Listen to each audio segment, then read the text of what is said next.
Hi, I'm Tim. Welcome to our channel, and thanks for logging on. If you enjoy these videos, do me a favor and subscribe to our YouTube channel right here at Watchbox Reviews. I would really appreciate it, and I promise to update this channel daily. If you like this watch, you can see it and you can purchase it on our website, thewatchbox.com. Today we are discussing one of the greats in minimalist high horology. This is the Jaeger-LeCoultre Master Ultra Thin 38, 18 karat in red gold with ivory dial and all applique numerals and indices. This is a 6.6 millimeter thick, 38 millimeter diameter dress watch par excellence. Easy to wear on my 16 centimeter circumference wrist. You will note not only is it knife-like in its edging and apparently thinner even than its measurements when it sinks down onto the wrist, but it's a compact span of 44.7 millimeters lug to lug, so you can easily wear this watch on a wrist as small as 13 centimeters circumference.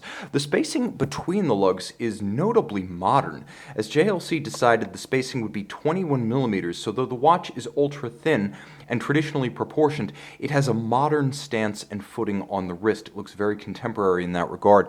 The strap is dark brown, unbolstered, ultra-thin alligator leather, monotone stitch. You can see a very narrow sheer cut side showing the layers of construction, a more naturally colored calfskin on the underside, and Jaeger-LeCoultre not pinching pennies. No pin buckle here. Full red gold double deployant, richly appointed and offering absolute security on the wrist while donning or removing at bedside. There are different grades of red gold. There's pink gold, there is rose gold, and there's red gold. This is decidedly somewhere between rose and red, as it is a very intense 4N or 5N rose gold alloy. Knife profiled edges. I mentioned the watch looks even thinner when it's on the wrist, and you can see why. With a cradle back that's stepped inward from the case band, once the watch is on the wrist, it looks far thinner than 6.6 millimeters. It looks more like 3 or 4.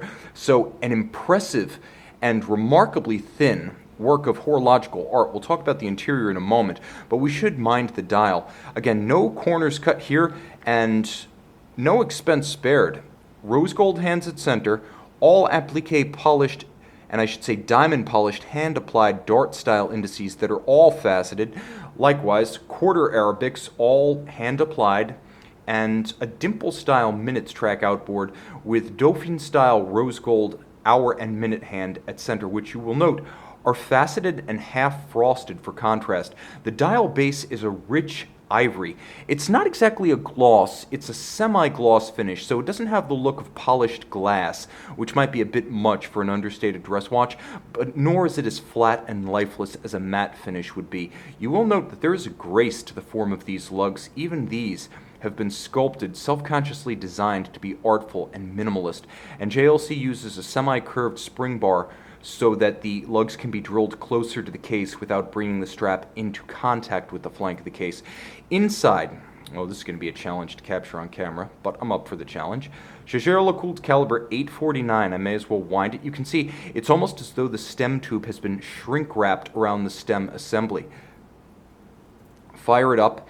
This is a movement launched in 1994 and based loosely on the 802 Abauche that was created for Vacheron Constantin and Audemars Piguet back in 1952 to 53. AP launched it in 53, Vacheron launched it in 55.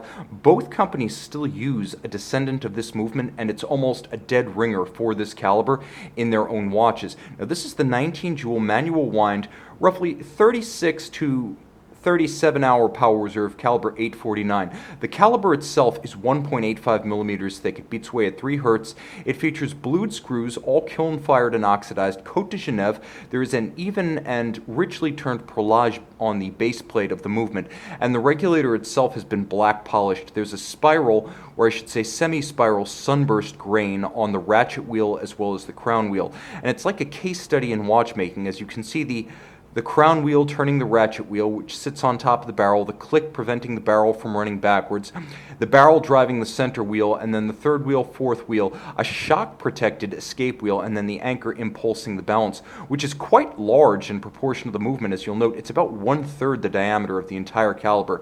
Ultra thin, but everyday reliable. Even this goes through JLC's Master 1000 Hours chronometry control. So whereas most ultra thin calibers are happy simply to be, JLC demands that this be accurate as a fully cased up watch. To top all off, it is 5 ATM water resistant. Most would be happy to have simply dust and moisture resistance in a watch this slim and this fine.